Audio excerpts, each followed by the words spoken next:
16:16.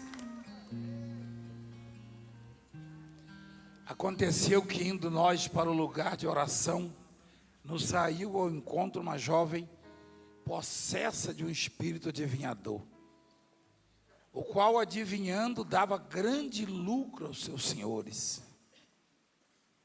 Seguindo a Paulo e a nós, clamava dizendo: estes homens são servos do Deus Altíssimo. Esses homens são servos do Deus Altíssimo e vos anunciam o caminho da salvação. Isso se repetia por muitos dias. Então Paulo, já indignado, voltando-se, disse ao Espírito: em nome de Jesus Cristo, eu te mando, retira-te dela. E ele na mesma hora saiu, ou seja, o espírito imundo. O que o espírito imundo dizia? Esses homens são filhos, são servos do Deus Altíssimo. Quem é que dizia isso? O demônio, exatamente.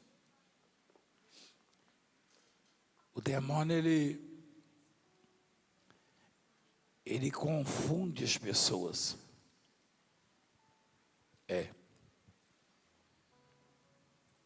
Quando ele vê que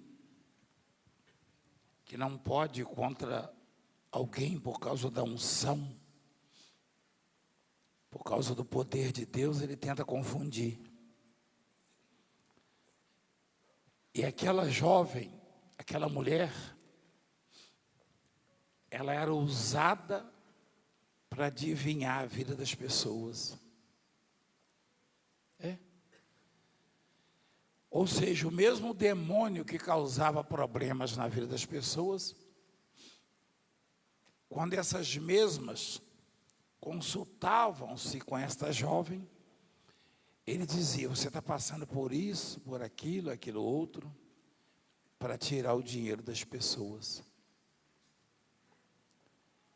Ele enganava. A Bíblia diz que muitos dão ouvidos a espíritos enganadores e por isso desistem da fé. Ou seja, ouve vozes que não vêm de Deus. São espíritos de demônios. E Paulo, percebendo, expulsou aquele espírito, aquele demônio.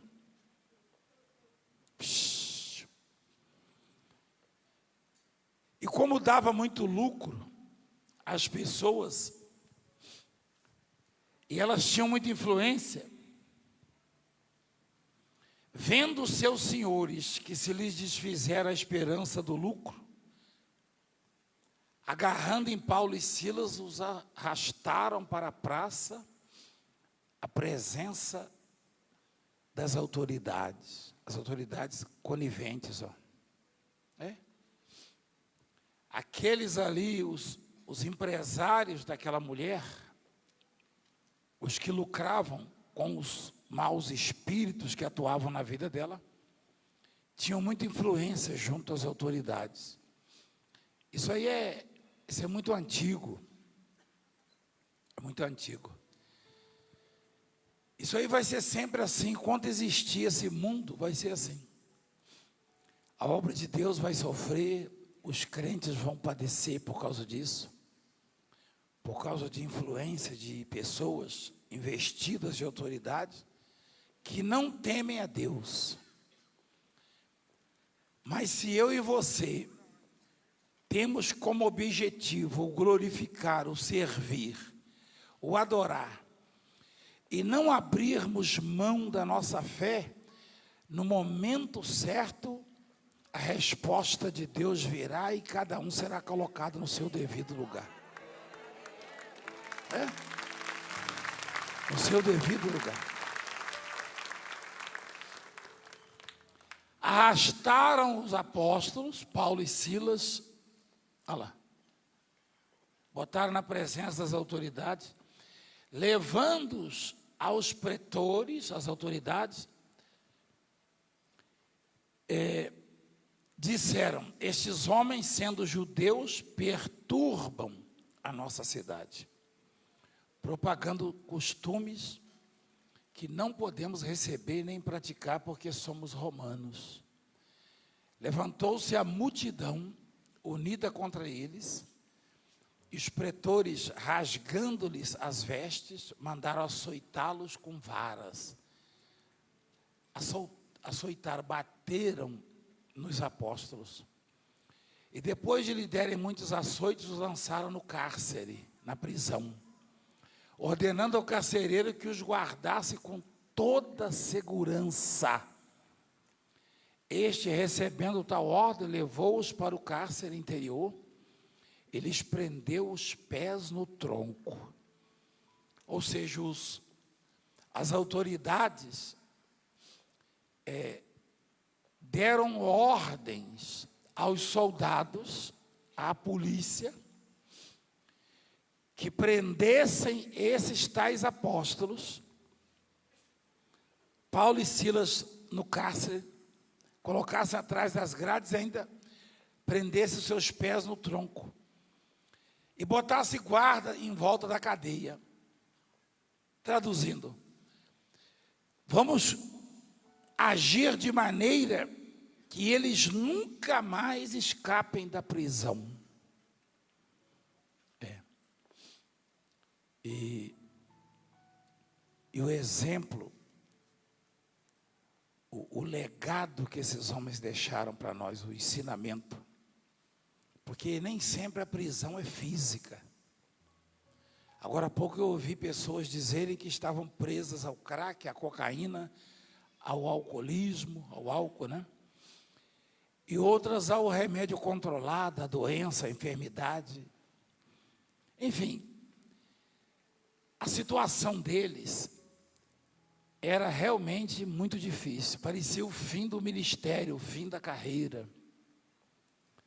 Parecia não ter saída, porque aqueles ali conseguiram colocar até a multidão contra eles, está escrito. A multidão do povo. Até a multidão unida contra eles. Todo mundo naquela cidade estava contra esses dois homens. Todo mundo estava contra. Você já ouviu essa expressão, né? Todo mundo está contra mim. Quem já ouviu essa expressão? Isso é antigo. Quantas vezes o salmista, o Davi, disse isso, né? Todo mundo estava contra eles. Quando Deus está na vida de uma pessoa, quando ela é de oração, quando uma pessoa, em qualquer circunstância, ela louva, ela adora, ela glorifica, ela ora, pode o planeta inteiro estar contra ela, que Deus mostra uma saída para ela.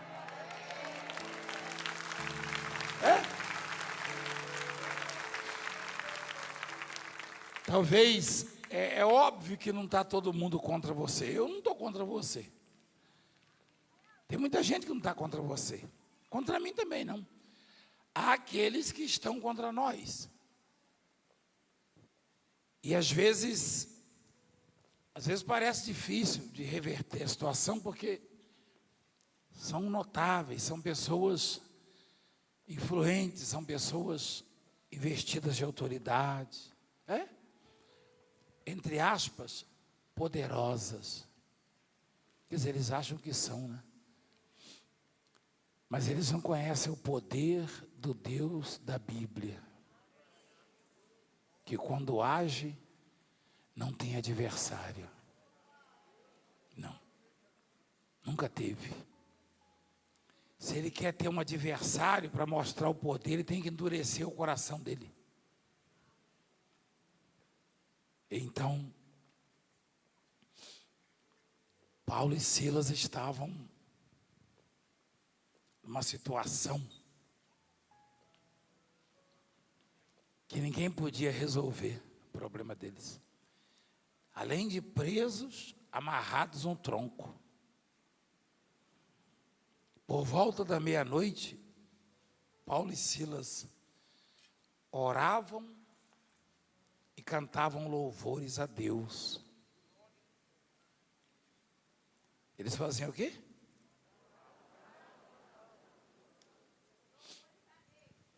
É preciso ter um motivo aparente para louvar a Deus? Para orar? Eles não tinham. Eu imagino os presos ali naquela cadeia, nas demais celas ali, vendo esses homens ensanguentados. Eles tinham sido açoitados com o quê? Com varas. Estavam feridos, bem feridos, machucados, né? Eles estavam machucados, certamente na alma também, né? No espírito, porque às vezes não estamos machucados fisicamente, mas estamos machucados na alma, não é verdade? Mas eles oravam e cantavam louvores à meia-noite. E os demais presos, os demais companheiros de prisão escutavam. De repente, sobreveio tamanho terremoto que sacudiu os alicerces da prisão.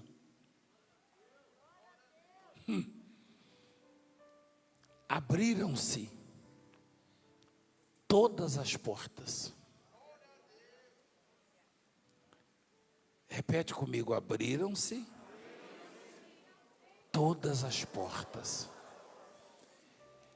e soltaram-se as cadeias de todos.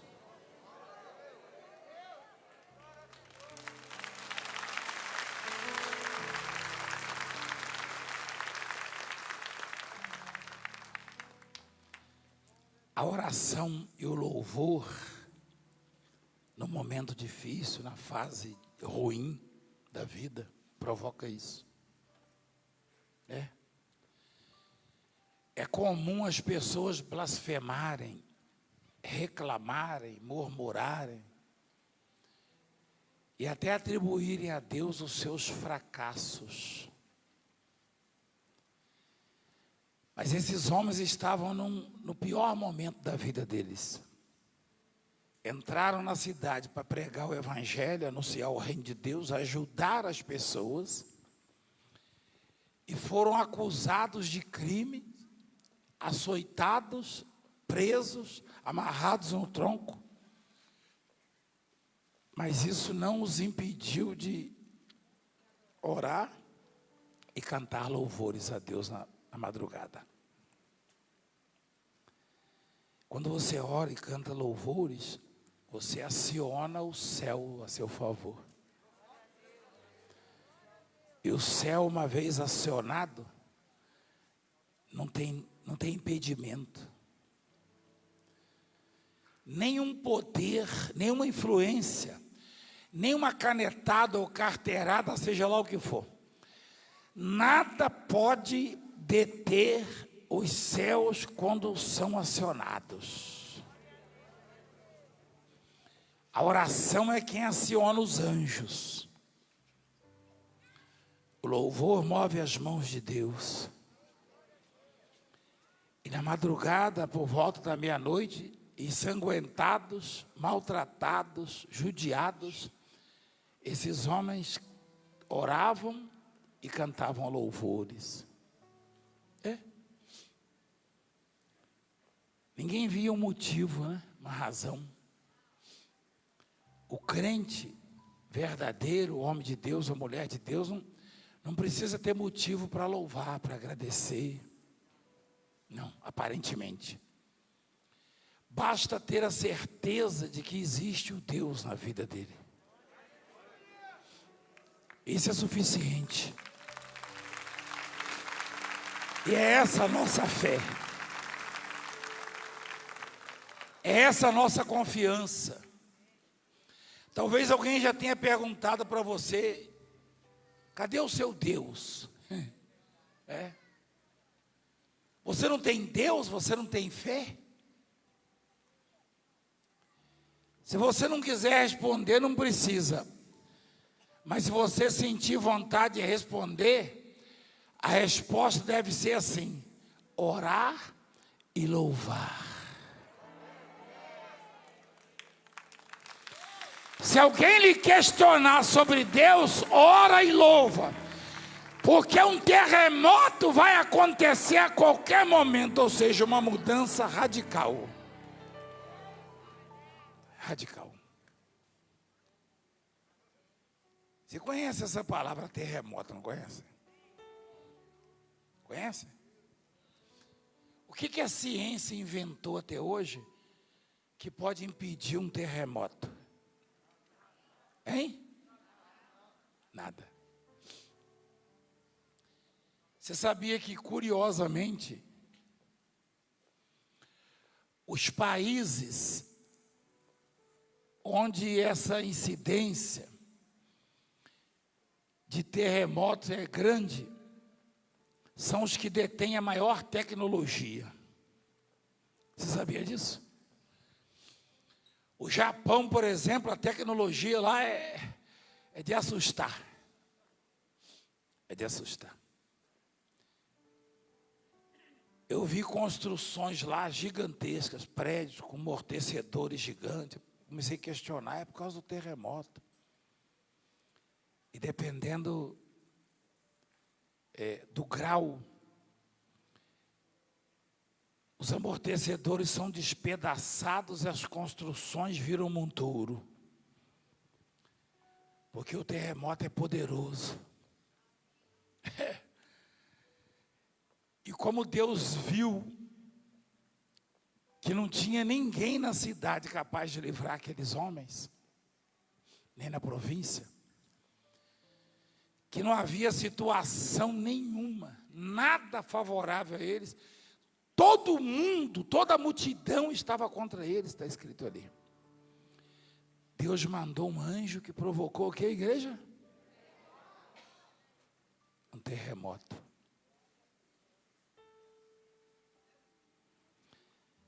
Quando Jesus ressuscitou, aliás, quando Jesus foi colocado no túmulo, encheram em volta do túmulo de soldados. Quem sabia disso? Quem sabia? Nós falamos sobre isso um dia desses, né? Não interrompa a palavra de Deus. Não interrompa a palavra de Deus, por favor. Nada tem importância da palavra de Deus, aprende isso. Hoje às 10 horas eu vou falar sobre isso, sobre a voz de Deus. Ouvir a voz de Deus. Mostra lá o que está escrito, meu filho, no túmulo. Olha lá. Montaram guarda em volta do sepulcro, selando a pedra e deixando ali uma escolta. Ocorreu algum terremoto ali, meu filho, naquela região? Hein?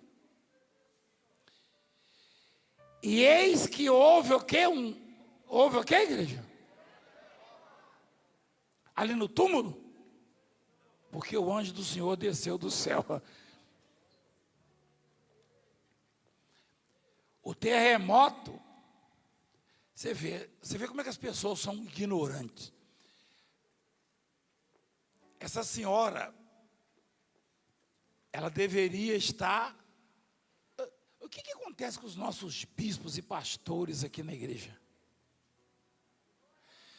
Aí vão 5 agora.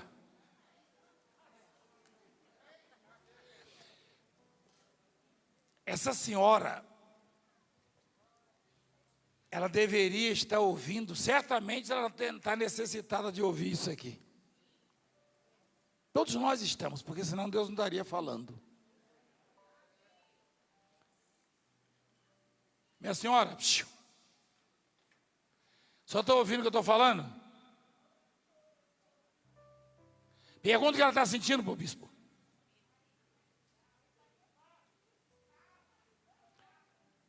Vai em silêncio, deixa o bispo responder.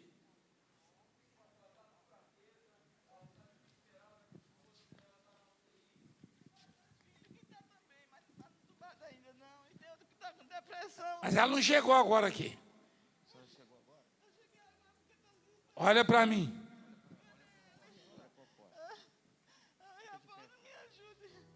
Eu posso falar?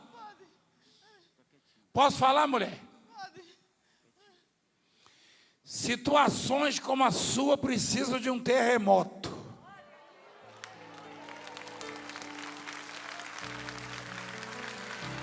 E Deus envia essa resposta para a sua vida, para a vida do seu marido. Depois a senhora conta para nós aqui, tá bom? Então senta agora e fica quieta e receba. Sai de perto dela, por favor.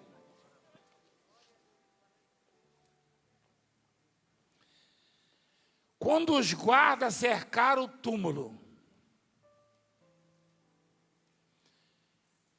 qual foi a solução? Grande terremoto. Quando os homens foram jogados na prisão, os apóstolos, e presos num tronco, qual foi a solução? Terremoto. Lá foi um grande, né? Porque tinha alguém morto lá, não tinha? Tinha ou não tinha? Quem era? Jesus. Aí foi um grande terremoto, não é isso? Hã? Foi um grande ou foi um terremoto? Tem terremoto diferente do outro, não tem? Você já viu como é que eles classificam? 5 pontos, 6 pontos, 7 pontos na escala Richter. Quem já viu isso aí? Como este do túmulo nunca houve. Não. Nem esses que acontecem no Haiti, no México, nunca houve. Enfim. Deus, Ele sabe muito bem como agir quando eu e você estamos cercados. Se você se sente acuado ou cercado, Deus está dizendo que a providência vem dEle. Ele vai provocar uma situação que vai dar o livramento a cada um de nós.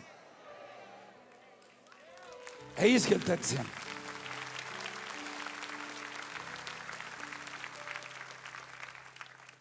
Isto é, se não pararmos de orar e louvar. Se você não deixar de orar e louvar a Deus, isso em qualquer circunstância, então Deus vai fazer o que fez com aqueles homens. De repente sobreveio tamanho terremoto,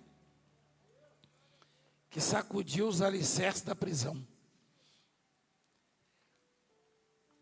Uma porta se abriu. Desculpa. Abriram-se. E metade dos presos saíram.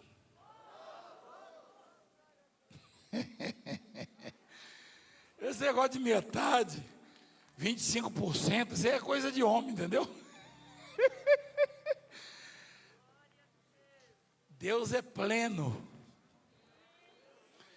Nele reside toda a plenitude. Nele reside toda a plenitude.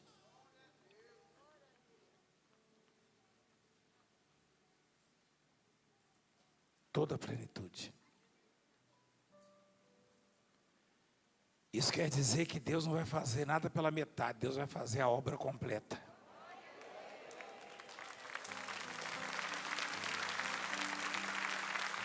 Completa.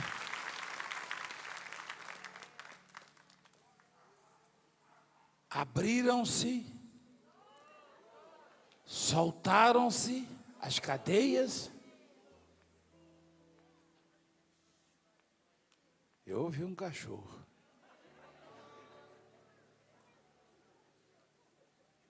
E se você vê o tamanho do cachorrinho, lá de fora.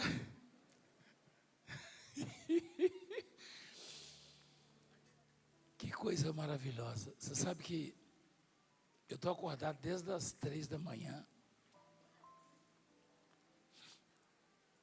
E eu orei a Deus. Eu falei, Senhor, eu preciso de uma visita sua. Aí eu abri a Bíblia para ver Deus. Aí abri, estava escrito assim: abriram-se todas as portas e soltaram-se as cadeias de todos. Deus mandou um recado ou não? Então nós temos que ouvir a voz de Deus. Eu entendi que não é só a igreja, só nós aqui que seremos abençoados, mas a humanidade será livre dessa maldita pandemia. Soltaram-se as cadeias. Por acaso estão presos? Sim, presos. Soltaram-se as cadeias de todos. E não tem tronco, não tem grade, não tem corrente, não tem algema, não tem nada que impeça Deus de agir. Deus vai agir. E se você observar, se aquela mulher jovem, adivinha, endemoniada, dava lucro, não ela, mas o que estava nela, aos seus empresários, seus senhores, hoje a pandemia está dando lucro a uma meia dúzia de tiranos. Quem sabia disso? Só que Deus está olhando para o povo dele. E ninguém pode atravessar o caminho de Deus. Amém? Ele vai agir, pronto. Ele vai agir, pronto. Você entende o que Deus está falando conosco? Então diga, eu recebo em nome de Jesus. Amém? Fica de pé, por favor.